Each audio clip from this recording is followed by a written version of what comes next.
జప్తినాచారం ప్రజల కష్టసుఖాల్లో పాలు పంచుకొని గ్రామాన్ని అభివృద్ధి పథంలో నడిపించడం తన ప్రధాన కర్తవ్యమని సర్పంచ్ అభ్యర్థి లక్కిరెడ్డి పావని శశిధర్ రెడ్డి తెలిపారు. సిద్దిపేట జిల్లా కొండపాక మండల కేంద్రంలో జప్తినాచారం గ్రామ సర్పంచ్గా నామినేషన్ దాఖలు చేసిన సందర్భంగా ఆమె మాట్లాడారు. గ్రామ ప్రజలు తనను ఆశీర్వదించి సర్పంచ్గా గెలిపించాలని కోరారు.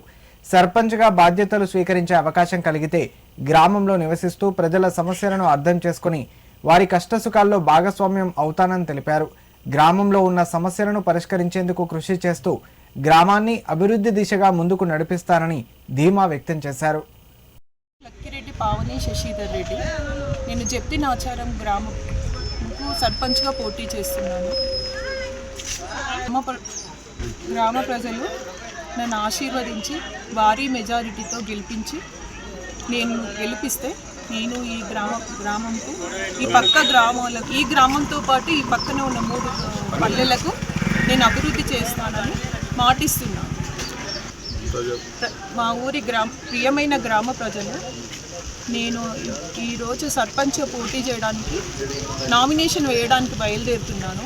మీ ఆశీర్వచనాలు ఇచ్చి నన్ను భారీ మెజారిటీతో గెలిపించగలరు.